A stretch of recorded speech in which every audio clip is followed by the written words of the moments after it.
வணங்க வேண்டும், சிரம்பணிய வேண்டும், சஜ்தா செய்ய வேண்டும் என்று ஏவியிருந்தால் அமர்த்துல் மர்அத்த, ஒரு பெண்ணுக்குத்தான் ஏவி இருப்பேன், அன் தஸ்ஜுத லி சௌஜிஹா, அவளுடைய கணவனுக்கு அவள் சிரம்பணிய வேண்டும். இந்த ஒத்த வார்த்தையில, இந்த ஒத்த ஹதீஸ்லயே ஒரு மனைவி கணவனுக்கு எப்படி கட்டுப்பட்டு இருக்க வேண்டும் என்பதை நபிகள் நாயகம் ஸல்லல்லாஹு அலைஹி வஸல்லம் அவர்கள் ரத்ன சுருக்கமாக சொல்லிவிட்டார்கள். சிரம்பணிவது என்பது அல்லாஹ் ஒருவனுக்கு மட்டும்தான், வேற யாருக்கும் தலை வணங்க கூடாது என்பது இஸ்லாமிய மார்க்கத்தினுடைய தார்மீக மந்திரம். ஆனால் ரசூல் ஸல்லல்லாஹு அலைஹி வஸல்லம் சொல்றாங்க, அப்படி ஒருவேளை இரண்டாவது ஆப்ஷன் இருக்கும் என்று சொன்னால் அது கணவனுக்காக மட்டும்தான் இருக்கும்.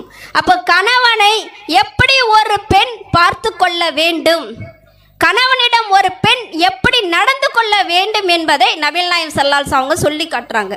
உலக பொக்கிஷங்கள்லேயே சிறந்த பொக்கிஷமாக சொல்லப்படுவது அல் மராத்து சாலிஹா, நல்ல மனைவியே.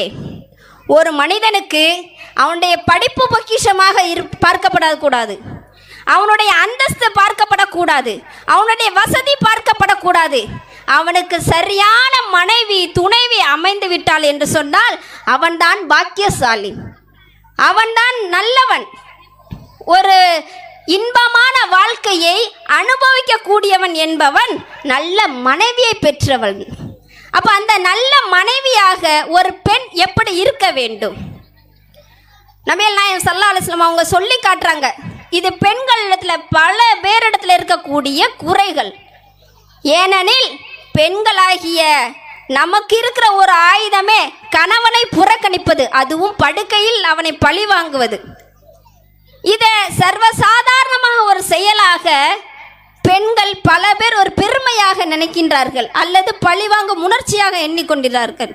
நபிகள் நாயகம் ஸல்லல்லாஹு அலைஹி வஸல்லம் சொல்றாங்க, இதா தஅர் ரஜுலு இம்ராஅதஹு இலா ஃபிராஷிஹி, ஒரு கணவன் தன்னுடைய மனைவியை படுக்கைக்கு அழைக்கும் போது ஃபஅபத், அவள் மறுத்து விடுகிறாள் என்றால், ஃபபாத கல்வான அலைஹா, அந்த கணவனோ அவள் மீது கோபத்துடன் படுத்துக் கொள்கிறான் என்று சொன்னால், லானத்துஹல் மலாயிகத்து ஹத்தா துஸ்பிஹ, மலக்குமார்கள் விடியும் வரை சபித்து கொண்டு இருக்கின்றார்கள். இன்னைக்கு பெண்களிடத்துல இந்த பண்பு இல்லாமல் இருக்காது. ஏதாவது ஒரு காரணம், உடல்நிலை சரியில்லை என்று ஒரு பொய்யான காரணமாக இருக்கலாம், அல்லது மற்றவர்கள் மீதுள்ள, அதாவது மாமியார் மேலேயோ நாத்தனார்கள் மேலேயோ யார் மேலேயோ உள்ள கோபமாக இருக்கலாம், அல்லது கணவன் மீதே கூட கோபமாக இருக்கலாம், பிள்ளைகளால் ஏற்படக்கூடிய கோபமாக இருக்கலாம். அனைத்து கோபத்திற்கும் ஒரு தீர்வு என்ன என்றால் கணவனை படுக்கை விட்டு அப்புறப்படுத்துவது. அதை பெண்கள் பெருமையாக கையில் எடுத்துக்கொண்டு, பாப்போமா இன்னைக்கு அந்த மனுஷன் எங்க போயிடுறாருன்னு பார்ப்போம், அப்படி ஒரு கோபத்தில் இருக்கிறோம். இதை இஸ்லாம் வன்மையா கண்டிக்குது. மலக்குமார்களுடைய சபிப்பு, மலக்குமாருடைய சபிப்பெல்லாம் தாங்க முடியுமா? சாதாரண மற்றவங்க சபிக்கிறதுக்கே நம்ம கொஞ்சம் அப்படியே பயந்துடுறோம். நீ நாசமா போ அப்படின்னு யாராவது சொல்லிட்டா கொஞ்சம் பக்கு பக்குன்னு இருக்குது. வெளியே போகும்போது ஐயோ இன்னைக்கு இவங்க திட்டுனாங்களே, இப்போ வெளியே போயிடுவோமே, ஏதாவது நடக்குமோ அப்படின்னு சாதாரண சக மனிதருக்குள்ள ஏற்படக்கூடிய அந்த திட்டுதலுக்கே ஒரு பய உணர்வு நம்மளிடத்தில் ஏற்படுகின்றது. மலக்குமார்களுடைய சாபம் என்பது அப்படி அல்ல, அது நிகழும், கட்டாயம் நிகழும்.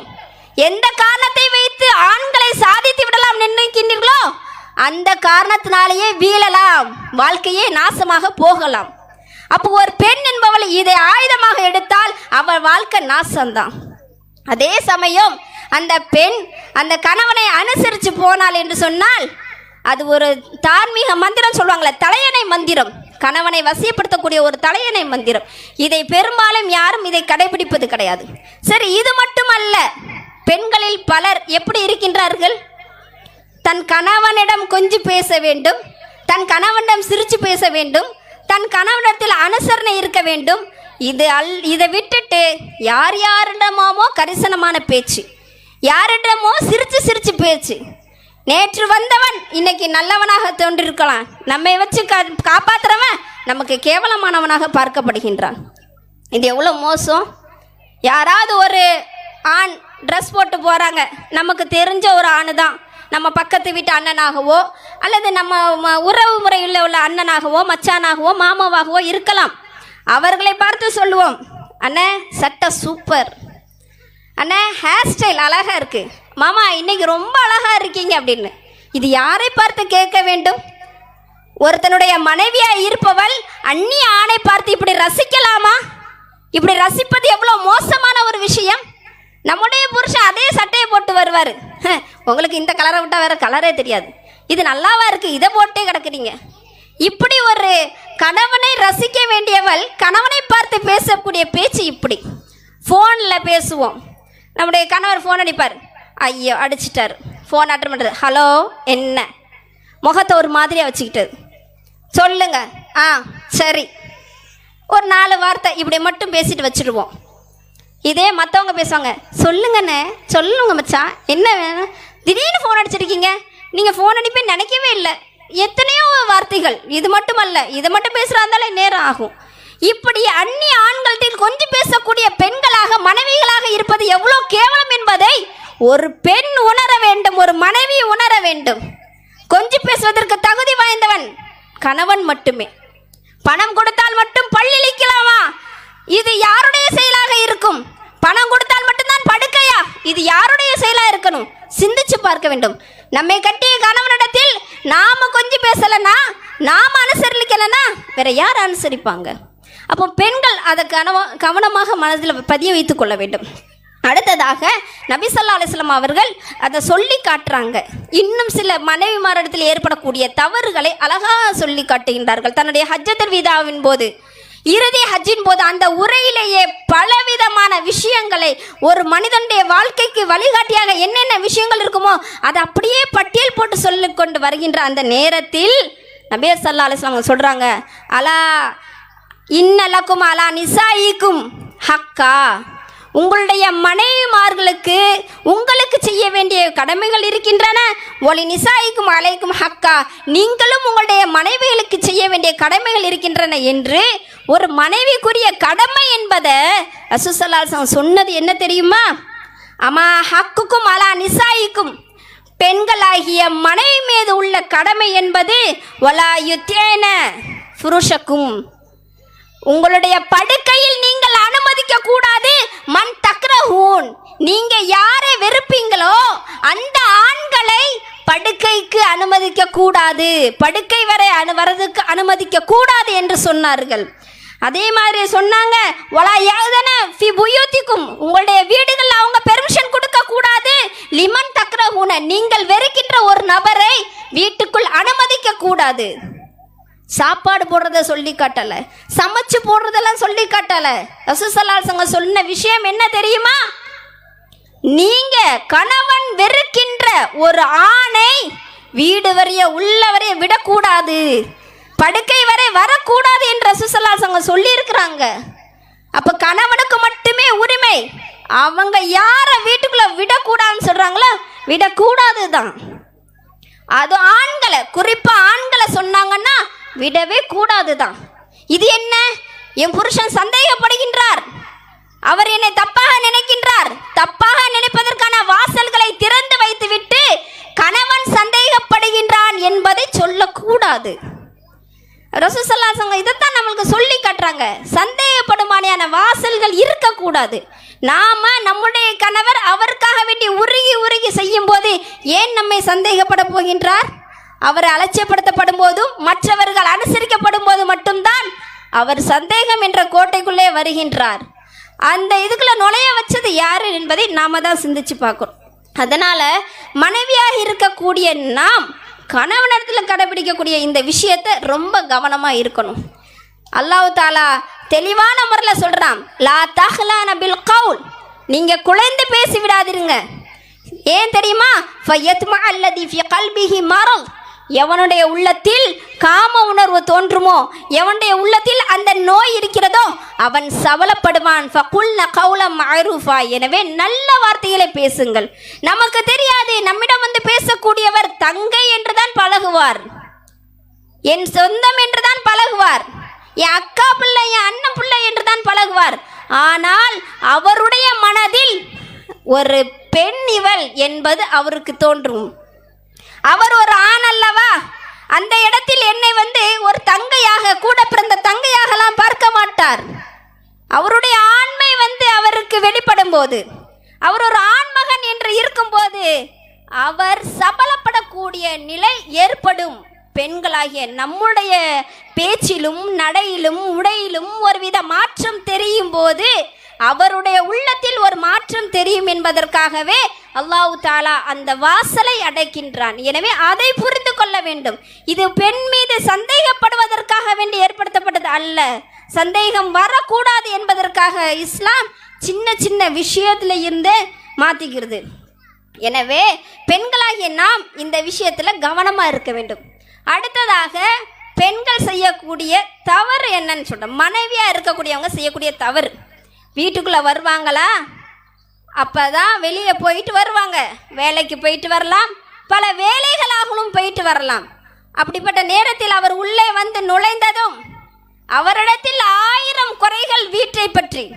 இந்த பாருங்க இது சரியில்லை, இங்கே பாருங்க உங்கள் அம்மா, இங்கே பாருங்க உங்கள் அக்கா, இங்கே உங்கள் அண்ணன், இங்கே உங்கள் தம்பி, இதை உங்கள் பிள்ளைங்க, இப்படி 1000 பிரச்சனைகளை அவர் முன் வைப்போம். அவர் எந்த நிலைமையில் வந்திருக்கின்றார்? வெளியே சென்றவர் அவருக்கு எந்த விதமான பிரச்சனையும் இல்லாமல் வீடு சேர்ந்திருக்கின்றாரா? யாருடைய இன்சல்ட்டுக்கும் ஆளாகாம உள்ள சேர்ந்திருக்கிறாரா? அவருடைய தன்மானத்தோடு யாரும் விளையாடி இருக்கிறாரா என்றெல்லாம் பார்ப்பது கிடையாது. என் தன்மானம் இன்னைக்கு பறிபோகிறது என்று வீட்டுக்கு வரோமே அவ்வளோ லிஸ்ட்டை போடுவோம். ரசூல் ஸல்லல்லாஹு அலைஹி வஸல்லம் அவங்களுடைய வாழ்க்கையில் அவங்க மனைவி அவங்களிடத்துல எப்படி நடந்துருக்காங்க தெரியுமா? ரசூல் ஸல்லல்லாஹு அலைஹி வஸல்லம் அவங்க வெளியே போயிருக்கும் போது ஒரு 3 நபர்கள் வருகின்றார்கள். ரசூலுல்லாவுடைய வாழ்க்கை எப்படி இருக்குது அப்படின்றத கேட்குறதுக்கு. அப்போ ரசூலுல்லாவுடைய வாழ்க்கை இப்படி தான் குர்ஆனாகவே இருந்ததுன்னு சொல்லிடுறாங்க. அதை பார்த்துட்டு ஒவ்வொரு சஹாபியும் சொல்கிறாங்க. ஒரு சஹாபி சொல்கிறாரு, நான் இனிமேல் தொழுதுகிட்டே இருப்பேன் அப்படின்றாரு. ஒருத்தர் நான் நோம்பு நோட்டுகிட்டே இருப்பேன்றாரு. இன்னொருத்தர் நான் திருமணமே பண்ண மாட்டேன். ரசூலுல்லாவுடைய வாழ்க்கை வணக்க வழிபாடை ஒரு குறைச்சி மதிப்பிடுறாங்க. அப்போ அவங்களுடைய நிலைமைக்கு அவங்களோட ஈக்குவலாக வரணும்னா நாம் இந்த செயல்களெல்லாம் செய்யணும்னு வர்றாங்க. ரசூல் ஸல்லல்லாஹு அலைஹி வஸல்லம் சொல்கிறாங்க, இங்கே வாருங்க, இந்த மாதிரி 3 பேர் வந்தாங்க, பேசிட்டு போனது இப்படி. அப்புறம் ரசூலுல்லாஹ் அவங்கள கூப்பிட்டு சொல்கிறாங்க, இங்கே வாங்க, நான் நின்று வணங்குகின்றேன், உறங்குகின்றேன், நான் நோன்பு பிடிக்கின்றேன், நோன்பை விடுகின்றேன், திருமணம் பண்ணி குடும்ப வாழ்க்கையும் வாழ்ந்து கொண்டிருக்கின்றேன். ஒரு மனிதன் இப்படித்தான் இருக்க வேண்டும் என்பதை சொல்கின்றார்கள். இது அவங்க வீட்டில் நடந்த ஒரு சம்பவம். இன்னொரு சம்பவம், ரொம்ப அருமையான சம்பவம்.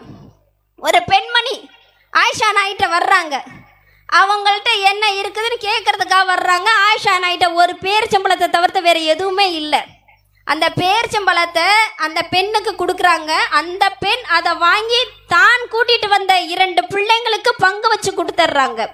இதை பார்த்து ஆயிஷா நாயகி ரசூல் ஸல்லல்லாஹு அலைஹி வஸல்லம் அவங்கள்ட்ட வந்த உடனே சொல்கிறாங்க, அல்லாஹ்வின் தூதரே, ஒரு பெண்மணி வந்தாங்க, அவங்கள்ட்ட இந்த மாதிரி பேரிச்சம்பழத்தை கொடுத்தேன், அவங்க பாதியை பிச்சு பிள்ளைங்களை கொடுத்துட்டு தான் சாப்பிடாமலேயே போயிட்டாங்க அப்படின்றாங்க.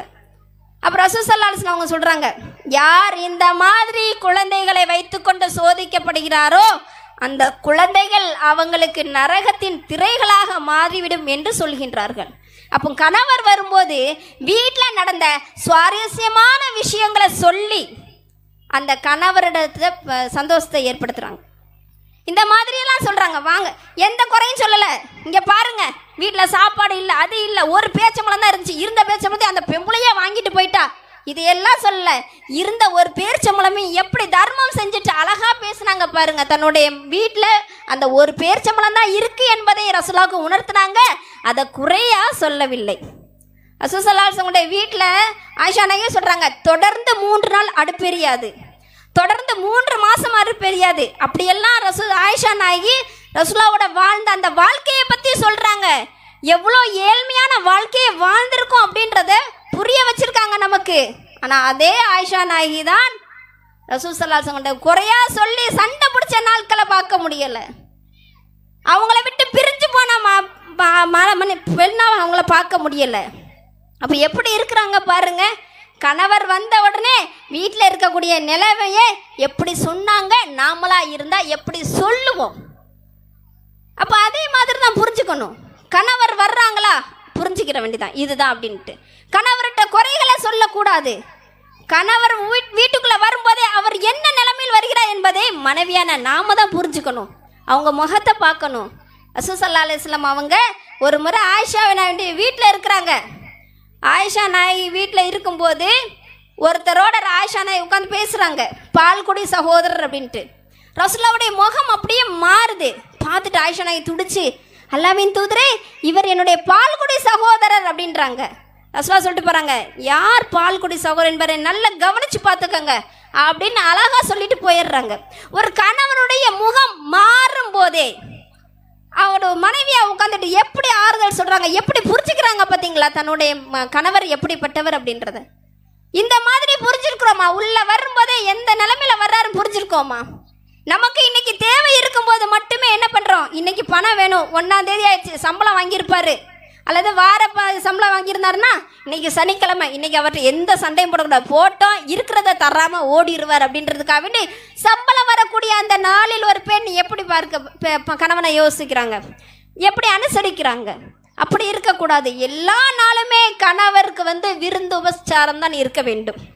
இதை இஸ்லாம் ஒரு பெண்ணுக்கு சொல்லக்கூடிய விஷயங்கள். இப்படித்தான் நிறைய விஷயங்கள் மனைவியுடைய கடமைகளில் நிறைய இருக்குது. அதனால் அந்த மனைவியுடைய கடமைகள் என்ன என்பதை புரிஞ்சு நீங்கள் நடந்துக்கங்க. ரசூல் ஸல்லல்லாஹு அலைஹி வஸல்லம் மனைவியுடைய விஷயத்தில் சொல்கிறாங்க, லா யஹிலு லில் மர்அத்தின் அன் தஸூம வ ஸௌஜுஹா ஷாஹித். ஒரு பெண் தன்னுடைய கணவர் ஊரில் இருக்கும்போது அவருடைய இல்லா பீதினிகி, அவருடைய பெர்மிஷன் இல்லாமல், அவருடைய அனுமதி இல்லாமல் நோன்பு நோற்கக்கூடாது. ஏன்?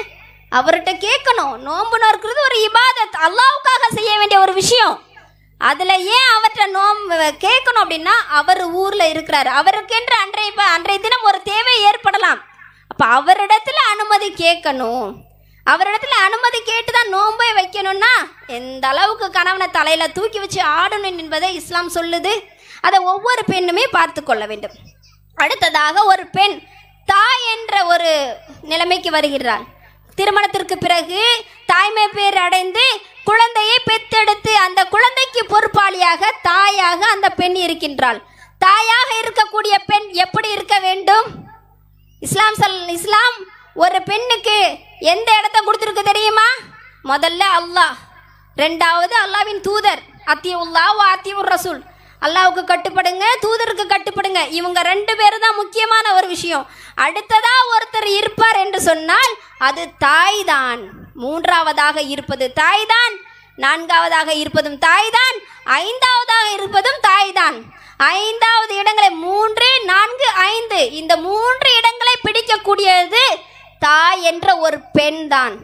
அப்போ அந்த தாய்க்கு எவ்வளோ பெரிய பொறுப்புகள் இருக்கும். அந்த பொறுப்பை உணர்ந்து நடக்கணும் இல்லையா? ஒரு தாய் தான் பிள்ளையின் முதல் பள்ளிக்கூடம் அப்படின்னு சொல்லுவாங்க. அப்போ தாயா இருக்கக்கூடியவள் பிள்ளைகளை பேணி வளர்க்க வேண்டும்.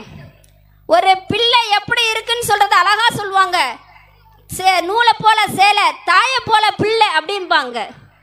யாரை சொல்லுவாங்க? குறை சொல்லுவாங்க, பெத்தவ வளர்த்த வளர்ப்பு சரியில்லைன்னு சொல்லி பெத்தவங்களை சொல்லுவாங்க.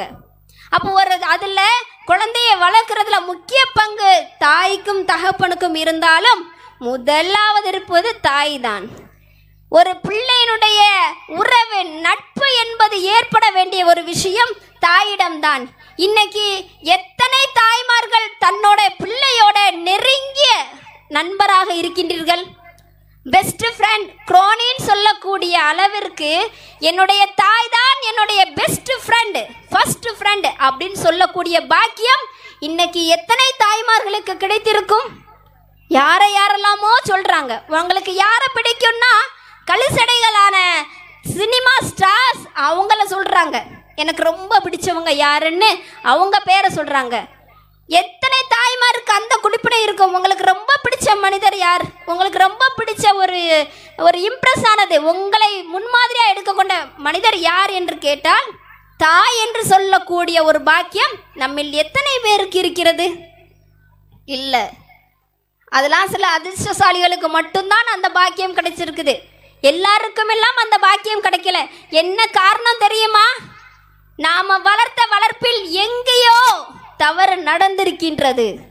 ஏதோ ஒரு விஷயம் நம்மை அறியாமலோ அல்லது அறிந்தோ ஒரு விஷயம் நம்மை விட்டு தப்பி இருக்கின்றது, நம்முடைய கவன சிதைவு ஏற்பட்டிருக்கிறது, நம்முடைய கவன குறைவு ஏற்பட்டிருக்கிறது என்பதை ஒவ்வொரு தாயும் உணர வேண்டும்.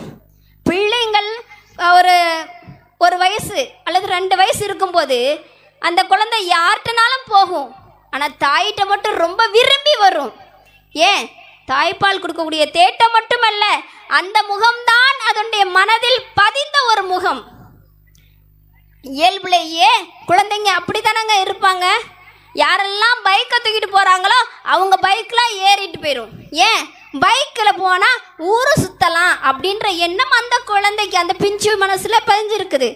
இவங்கள்ட்ட போனால் எனக்கு தாய்ப்பால் கிடைக்கும், இவர்கள்ட்ட போனால் என்னுடைய பசி தீரும் என்பதற்காகத்தானே தாயினா அப்படி ஓடி வருது. அப்படி இருந்த பிள்ளை ஏங்க 12 வயசில் நம்மளை தூக்கி எறியுது? 2 வயசில் நம்மை அனைத்த பிள்ளைகள் 12 வயசில் நம்மளை தூக்கி எறியுதுன்னா நம்மிடத்தில் மிஸ்டேக் இருக்குது, நம்ம தான் தவறு செய்கிறோம் என்பதை உணர வேண்டும். நாம் நம்முடைய பிள்ளைங்களுக்கு பாசத்தை சொல்லி கொடுத்து வளர்த்தோமா, பணத்தினுடைய வீரியத்தை சொல்லி கொடுத்து வளர்த்தோமா? அதில் தான் நம்ம குறை வைக்கிறோம். ஒரு தாய் என்பவள் தன்னுடைய பிள்ளைக்கு எப்படி வயிற்று பசியை ஆற்றுகின்றாலோ அதுபோல் அது அழுதால் அது வயிற்று பசிக்காகத்தான் அழுகின்றது, அது அழுதால் நோய்க்காகத்தான் அழுகிறது என்பதை எப்படி புரிந்தாலோ அதே மாதிரியே ஒவ்வொரு ஸ்டேஜிலையும் வளர வளர பிள்ளை அவளுடைய மன மாற்றம் என்பதை என்ன என்று கண்டுபிடிக்க வேண்டிய பொறுப்பு ஒரு தாய்க்கு தான் இருக்கிறது. என் பிள்ளை இப்படி இல்லை, இப்படி அடம்பிடிக்க மாட்டா, என்னவோ நடந்திருக்குது இங்கே, அந்த பிள்ளைய கூப்பிட்டு ஏன் அடம்பிடிக்காத அப்படின்னு சொல்கிறோமா? என் பிள்ளை மட்டுமா அடம்பிடிக்குது, நான் என் பிள்ளை பரவாயில்ல, அவள் பிள்ளைய அதை விட மோசம். நம்ம பிள்ளை அடம்பிடிக்குதே, இது தவறு என்பதை விட அந்த பிள்ளை எப்படி அடம்பிடிக்குது பார், அதுக்கு என் பிள்ளை பெஸ்ட்டு என்ற ஒரு முதல் எண்ணம் இருக்கு தெரியுமா? நம்ம மனசுல வரக்கூடிய அந்த முதல் விஷயம் இருக்கு தெரியுமா? அதுதான் நாம் எடுத்து வைக்கின்ற முதல் தவறுக்கான அடி. என் பிள்ளை இப்படி இல்லை, ஏன் இப்படி வந்துச்சுன்னு யோசிச்சு பாருங்க, மனசுல போட்டு யோசிச்சு பாருங்க, என்ன நடந்திருக்கும், எதனால் இப்படி ஒரு மனமாற்றம்? சின்ன பிள்ளை தான், அப்படி யோசிங்க. 4 பேருக்கு மத்தியில் இவங்க பிள்ளைய விட என் பிள்ளை பெஸ்ட்டு அப்படி நினைக்காதீங்க. அப்படி நினச்சிதான் நம்ம பிள்ளை நாசமாக போகுது. மற்ற பிள்ளைங்க ஓடி ஆடி சேட்டை பண்ணும்போது சனியை என்ன வரத்து வருமா, இதெல்லாம் ஒரு பிள்ளைய அப்படின்ட்டு. அதே மாதிரி நம்ம பிள்ளை வரும்போது ரசிக்காதீங்க. அது எப்படி உங்களுக்கு ஒரு வெறுப்பை ஏற்படுத்துச்சோ அது மாதிரி தான் இதுவும் வெறுப்பை ஏற்படுத்தும். நம்ம பிள்ளைய நாம திருத்துவோம், நாம தட்டுவோம் அப்படின்னு நினைங்க. பிள்ளைங்க கேட்டதெல்லாம் வாங்கி கொடுக்கணும்னு எல்லாருக்கும் ஆசை தான். கேட்டதெல்லாம் வாங்கி கொடுத்தா பிள்ளை என்ன நிலைமைக்கு ஆகும் தெரியுமா?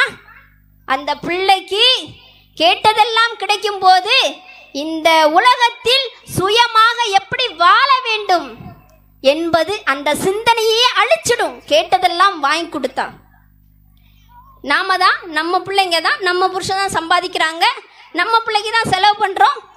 அந்த செலவு எப்படி இருக்கணும் தெரியுமா?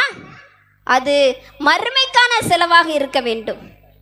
நம்ம பிள்ளை வாங்கி கேட்டதுன்றதுக்காக வேண்டி 2 வயசுல கத்தி எதிக்கு வாங்கி கொடுப்போமா? கொடுக்க மாட்டோம். 2 வயசுல அபாயகரமான ஒரு பொருளை தொட விடுவோமா? எலக்ட்ரிக் கம்பி தான் இருக்குது, டக்குன்னு போய் தொட விடுவோமா? அதனுடைய ஆபத்தை நாம் உணர்ந்திருக்கின்றோம்.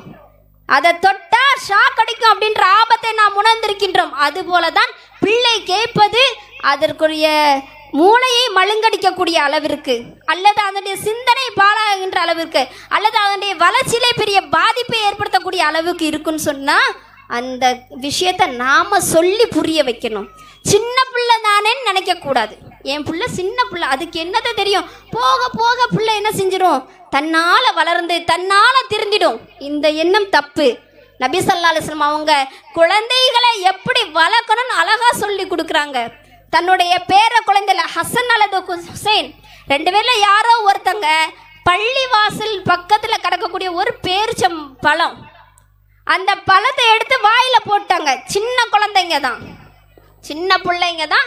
எந்த பிள்ளைய நாம சின்ன பிள்ளைன்னு சொல்கிறோமோ அந்த வயசில் உள்ள குழந்தை தான் எடுத்து வாயில் போட்டாங்க. நாமளா இருந்தால் என்ன செய்வோம்? சரி சின்ன பிள்ளை, அறியா பிள்ளை, தெரியாமல் போட்டுட்டு விட்டுடுவோம். ஆனால் ரசூல் ஸல்லல்லாஹு அலைஹி வஸல்லம் அவங்க அப்படி விடலை. என்ன பண்ணாங்க தெரியுமா? துப்பு துப்பு அப்படின்னாங்க. துப்பலை, அதனுடைய வாயில இருந்து அந்த ஹசன் அவங்களுடைய வாயிலிருந்து ரசூலுல்லாஹ் கையை உள்ள விட்டு வெளியே எடுக்கிறாங்க. அதை சொல்லிட்டு அம்மா அலிம்த, உனக்கு தெரியாதா, புரியாதா, உனக்கு புரியுமா? அதாவது என்னன்னு சொன்னாங்கன்னா, இன்ன ஆல முஹம்மதின் லா யாக்குல் சதகா, முஹம்மதுடைய குடும்பம் சதக்காவை சாப்பிடக்கூடாது என்பது உனக்கு தெரியாதா என்று நபி ஸல்லல்லாஹு அலைஹி வஸல்லம் அவர்கள் சின்னஞ்சிறு குழந்தை அந்த பிஞ்சுக்குத்தான் சொல்லி கொடுத்தார்கள். அதனுடைய விபரீதத்தை சொல்லி கொடுத்தாங்க. சதக்கா பொருளை திங்க கூடாது. அப்பவே என்ன செய்யணும்னா, பிள்ளைங்களுக்கு அழகான முறையில் சொல்றாங்க. பிள்ளைங்க ஸ்கூல்ல இருந்து பென்சில் எடுத்துட்டு வர்றாங்களா, நேற்றுக்கு உன் பென்சிலை காணாக்குன்னல்ல, டேலி ஆயிடுச்சு அப்படின்னு விடாதீங்க. நான் தந்த பென்சில் கிடையாது இது, நான் தந்த ஷார்ப்னர் கிடையாது, நான் தந்த ரப்பர் கிடையாது, இதையே நீ எடுத்துட்டு வந்த. மற்ற குழந்தைட்டு இருந்து எடுத்துட்டு வரலாமா? அம்மா எப்படி உன் பென்சில் தொலைஞ்சிடுச்சுன்னா எவ்வளோ கஷ்டப்படுறேன், அதே மாதிரி தானே அவங்களும் கஷ்டப்படுவாங்க. எடுத்துட்டு வரலாமா? அது தப்பு, அது திருட்டுக்கு ஒப்பானது என்பதை நாம் நம்முடைய பிள்ளைங்களுக்கு சொல்லி கொடுத்துருக்கிறோமா? நேற்றுக்கு வாங்கின 4 ரூபா பென்சிலுக்கு இன்னைக்கு 4 ரூபா பென்சில் கிடச்சி 4 ரூபாய்க்கு 4 ரூபாய் மிச்சம். அந்த பிள்ளைய நீங்கள் தட்டாதனால இன்னைக்கு பென்சில் எடுக்கும், நாளைக்கு பேனாவை எடுக்கும், அடுத்து நோட்டை எடுக்கும். இப்படியே களவு பழக்கம், திருட்டு பழக்கம் அந்த குழந்தைக்கு கொஞ்சம் கொஞ்சமாக வளர ஆரம்பிக்கும். இதை நாம தான் புரியணும். தாயான நம்ம தான் அதை சொல்லி கொடுத்து வளர்க்கணும். நம்ம பிள்ளைக்கு நம்ம பாசம் காட்டுற மாதிரியே சொல்லணும். ஹசன் ஹுசைன் சாதாரணவங்க நினைக்கிறீங்களா? ரசூல் ஸல்லல்லாஹு அலைஹி வஸல்லம் அவங்க அப்படி போனாலே, வீட்டுக்கு போனாலே அணைச்சு கட்டி வச்சு முத்தம் கொடுப்பாங்க. அந்த பேர பிள்ளைங்க அவ்வளோ பாசமலையை பொழிந்த ரைஹானா தாயை அப்படின்னு சொன்ன அந்த பேர குழந்தைகளுக்குத்தான் அந்த அறிவுரையை சொல்லி கொடுத்திருக்கின்றார். அப்போ நாம் எப்படி இருக்கணும்? நம்மளுடைய பிள்ளைகள்கிட்ட ஒரு தவறு தெரிஞ்சிடுச்சுன்னு சொன்னால் அந்த தாய் அந்த தவறை மறைக்க கூடாது. அந்த தவறை அந்த பிள்ளைகிட்ட சுட்டி காட்டணும், சுட்டி காட்டுகின்ற விதத்தில் சுட்டி காட்டணும். எடுக்கக்கூடாதுமா, அது தப்பு, நாளைக்கு இந்த மாதிரி இருந்துச்சுன்னு சொன்னால் மிஸ்ட்டை உன்னை சொல்லி கொடுத்துருவேன், மிஸ் இந்த பையனுடைய இதை என் பிள்ளை திருடிட்டான்னு சொல்லி கொடுத்துருவேன், அதனால் நீ எடுக்கக்கூடாதுன்னு சொல்லும்போது அந்த குழந்தைக்கு தெரியும். அடுத்ததான் நம்முடைய பிள்ளைகளுக்கு நிறைய போதனைகளை சொல்லணும். அந்த போதனை என்ன தெரியுமா? லுக்மான் அலைஹிஸ்ஸலாம் அவங்க தன்னுடைய மகனுக்கு சொல்றாங்க, யா புனை லா துஷ்ரிக் பில்லா. அவங்க சொல்றாங்க, நீங்க என்ன செய்யாத மகனே, இணை வைக்காத. இணை வைப்பது இன்ன ஷிர்கல்லா லுல்முனாலீம், இணை வைப்பு மிக பெரும் பாவம். அந்த விபரீதத்தை புரிஞ்சு கொடுத்துருக்காங்க. அடுத்ததா சொன்னது என்ன தெரியுமா சொன்னாங்க? யா புனைய இன்தகு மிஸ்கால ஹப்பத்தின் ஹர்தலின், அதாவது ஒரு கடுகளவுக்கான ஒரு விஷயமா இருந்தாலும் சரி, இன்தகு ஃபி சஹ்ரத்தின் அவ் ஃபி ஸமாவாத்தி அவ் ஃபில் அர்ல், வானத்திலோ பூமியிலோ பாறைக்கு அடியிலோ இருந்தாலும் சரி, யஅதி பிஹல்லாஹ், அல்லாஹ் அதை வெளிக்கொண்டு வந்து விடுவான். அழகா சொன்னாங்க. ஒரு பிள்ளைகிட்ட சொல்லணும், அல்லாஹ்வுடைய இறை அச்சத்தை அந்த பிள்ளைக்கு ஊட்டணும்னு சொன்னா அவங்க சொல்லி கொடுத்தாங்க தெரியுமா? மகனே நீ என்ன செஞ்சுக்கோ, இந்த மாதிரி பண்ணு. அவங்க சொல்றாங்க, சின்ன விஷயமா இருந்தாலும் அல்லாஹ்வுக்கு தெரியும். அப்ப நாம நம்மளுடைய பிள்ளைங்களுக்கு சொல்லி கொடுக்கணும். அடுத்ததாக வாக்கிமிஸ்ஸலா, நீ தொழுகை நாட்டு. நாம நம்ம வீட்டில் தொழுதாதான் நம்ம பிள்ளைங்களும் தொழுவாங்க. அதே மாதிரி வாமர் பில் மரூஃப், நன்மையை எடுத்து சொல்லு, வன்ஹானில் முன்கர், தீமையை விட்டும் தவிர்த்து கொள் அப்படின்னு சொல்லணும். ஆனால் நாம தான் செல்ஃபோன் என்ற தீமையை பிள்ளை கையில் கொடுத்துட்டு நாம் ஹாயாக உட்காந்து இன்னொரு சீரியலை பார்க்குறோம். 7 மணிக்கு ஆரம்பித்தா 10 மணி வரை சீரியல், பிள்ளை கையில் மொபைலு. வன்ஹானில் முன்கர், தீமையை விட்டும் தடுன்னு சொன்னாங்க, தவிர்த்திருக்கணும், தடுக்கணும், அழகான முறையில் சொல்லி காட்டிருக்கிறாங்க. அதே மாதிரி நாம் நம்மளுடைய பிள்ளைங்களுக்கு பழக்கத்தை சொல்லி கொடுக்கணும். நாம் பிள்ளைங்களுக்கு சொத்தை விட்டுட்டு போகிறது வாரிசல்ல, அதுக்காக வேண்டி நம்ம வாரிசை கேட்கக்கூடாது. எதுக்கு தெரியுமா வாரிசை கேட்கணும்? ஒரு மனிதன் இறந்து விட்டான் என்று சொன்னால் அவனை 3 விஷயங்கள் பின்பற்றுகின்றன. அதில் ஒன்று வலதுன் சாலிகுன், நல்ல குழந்தை. இன்னைக்கு நான் குழந்தை பெற்றெடுக்கிறேன்னா ஒரு ஆம்பளை பிள்ளையோ பொம்பளை பிள்ளையோ நான் சேர்த்து வச்ச சொத்துக்கு வாரிசாக மட்டும் பிள்ளை எடுக்கக்கூடாது. நான் மறுமையில் வர்ணித்தாலும் என்னுடைய மறுமை வரை வரக்கூடிய ஒரு குழந்தையாக அந்த குழந்தையை மாற்ற வேண்டும். அடுத்ததாக மருமகள் என்ற ஒரு விஷயம். மருமகளா பார்க்கப்படக்கூடிய ஒரு பெண் எப்படி இருக்க வேண்டும்? தன்னுடைய மாமியார் வீட்டில் அனைத்து பொறுப்புகளையும் அவ செய்யணும். அதைத்தான் ரசூலுல்லாஹ் சொன்னாங்க, ஃபி பைத்தி ஜௌஜிகா, தன்னுடைய கணவன் வீட்டில் அனைத்து பொறுப்பையும் அவங்க தான் செய்யணும். ஆனால் மாமியார்கள் எப்படி இருக்கணும் தெரியுமா? நேற்று வரை அவளும் ஒரு வீட்டு பிள்ளை தான், இன்னைக்கு தான் மருமகளாக வந்திருக்காங்க. வந்த உடனேயே அவங்களிடத்துல எல்லா பொறுப்புகளும் வந்து விட்டது என்று நினைக்கக்கூடாது. நம்மளுடைய அனுபவம், அவங்களுடைய வயசு. மாமியாருக்கு அனுபவம் கிடைச்சிருக்குது, மருமவளுக்கு அதுதான் வயசு. அப்போ புரிஞ்சு இன்னைக்கு வந்த உடனேயே எல்லா பொறுப்புகளையும் அவள் பார்ப்பான்னு சொன்னால் இருக்காது. நம்ம பிள்ளைய நம்ம எப்படி வளர்த்துருப்போம்? 7 மணி வரையும் தூங்க விட்டுருக்க மாட்டோமா? ஒரு வேலையை செய்யலைனா சரி, செய்யலைன்னா போட நம்ம செய்வோம் அப்படின்னு நாம செஞ்சது இல்லையா? அப்போ அந்த மாதிரி தான் ஒரு மருமகள் வீட்டு வேலைகளில் கொஞ்சம் அலட்சியமாக இருந்தாலும் அதை சரியான முறையில் அணுகி அவங்கள்ட்ட சொல்லி காட்டுங்க. அதே மாதிரி மருமகளும் அவங்கள ஒரு தாயாக நினைக்கணும். அவங்க குத்தம் சொல்கிறாங்களா, அவங்க சொல்கிறது தப்புலாம் இல்லை, நம்மளுடைய அலட்சியத்தை தான் சொன்னாங்க. நாம் இப்படி இருக்கக்கூடாது, பொறுப்பாக இருக்கணுன்றதுக்காக சொன்னாங்க. இவ்வளோ நாளாக நாம் நம்ம வீட்டில் பிள்ளையாக இருந்துவிட்டோம், பொறுப்பற்ற தன்மையாக இருந்து விட்டோம். இனிமேல் அப்படி இருக்க முடியாது. மனைவி என்ற பொறுப்புக்கும் தாய் என்ற பொறுப்புக்கும் வந்து விட்டோம். அப்போ அந்த சரியான விஷயத்தை அவங்க சொல்லி தராங்கன்னா கேட்கணும். ஏன்னா அவங்கள்ட்ட அனுபவம் இருக்கிறது. அப்போ அவங்கள்ட்ட அனுபவம் இருக்கிறதுனால அவங்க சொல்கிறத கேட்கணும். அதே மாதிரி மாமியார்கள் குறை சொல்லக்கூடாது, பிள்ளை இல்லைன்றதுக்காக வேண்டி குத்தி காட்டக்கூடாது, அல்லது கெட்ட வார்த்தைகளை பேசக்கூடாது. அவங்க ஒரு விஷயத்த செஞ்சாங்கன்னா அதை பூதாகரமாக ஆக்கக்கூடாது. மருமகள் எப்படி இருக்கணும் தெரியுமா? அவங்க எதை சொன்னாலும் சரி சரி, வயசானவங்க சொல்லிட்டு போகிறாங்க, நாம் கேட்போம், குறைஞ்சிடவா போவோம் அப்படின்ற மாதிரி மருமகளும் விட்டு கொடுத்து வாழணும். அது இல்லாமல் மருமகள்கிட்டே ஒரு இறக்கம் குணம் கிடையாது, மாமியார்கிட்டே ஒரு இறக்கம் குணம் கிடையாது. வெளியெல்லாம் போய் சொல்கிறது, என் மருமக அப்படி, என் மருமக இப்படின்னு சொல்கிறது. இவங்க போய் எங்கள் மாமியா இருக்காளே, அந்த கிளவி இருக்காளேன்னு அப்படி பேசுறது. ஒன்னே ஒன்றை புரிஞ்சுக்கங்க, மல்லா யர்ஹம் வலா யுர்ஹம். யார் கிருபை செய்யவில்லை, யார் இரக்கம் காட்டவில்லையோ அவர் இரக்கம் காட்டப்பட மாட்டார். மருமக தானே அப்படின்னு அவங்க மேல இரக்கமற்ற தன்மையிலே மாமியார்கள் எடுத்தால் அதே நிலைமையை தான் மருமகள் எடுப்பாங்க. அதனால மாமியாரை புரிஞ்ச மருமகளா இருங்க. அவங்க நம்முடைய தாய், அவங்க சொல்றத நம்ம கேட்கணும். அதே மாதிரி தான் மருமகளும் நினைக்கணும். அவங்க தாயா நினைச்சோன்னு நினைச்சுக்கோங்களேன், நாம மருமகளா வரும்போது, மாமியாரா வரும்போது நமக்கு நற்பலன் கிடைக்கும். தில்கல் ஐயாம்னு தாவிலுகா பைனன்னாஸ் அல்லாஹ் சொல்லி காட்டுறான். இந்த ஒரு விஷயத்தோட முடிச்சு கொள்கிறேன். நாட்கள் என்பது நாம் மக்களுக்கிடையில் சுற்றி கொண்டு வருகின்றோம். வாழ்க்கை ஒரு வட்டம் சொல்லுவாங்க, அது வட்டமோ சதுரமோ, ஆனால் அல்லாஹ் சொல்லி காட்டுறான், நாட்கள் என்பது உங்களை சுற்றி கொண்டு தான் வந்திருக்கின்றது. இன்னைக்கு நான் என்னுடைய மாமியார் இடத்தில் எப்படி நடந்து கொள்கின்றனோ அதை விட பல மடங்காக நான் கொடுமைப்படுத்தப்படுவேன். இன்னைக்கு என் மாமியாரில் நான் எவ்வளோ அனுசரணையாக நடந்துக்கிறேனோ அதை விட பல மடங்காக நான் அனுசரிக்கப்படுவேன். ஏன்னா அல்லாஹ் தஆலா அந்த நிலைமையை வச்சிருக்கிறான். இன்னைக்கு மருமக கொடுமைப்படுத்தினாங்கன்னா அவங்களுக்கு இருக்குது அப்படின்றத புரிஞ்சுக்கணும். ஏன் தெரியுமா?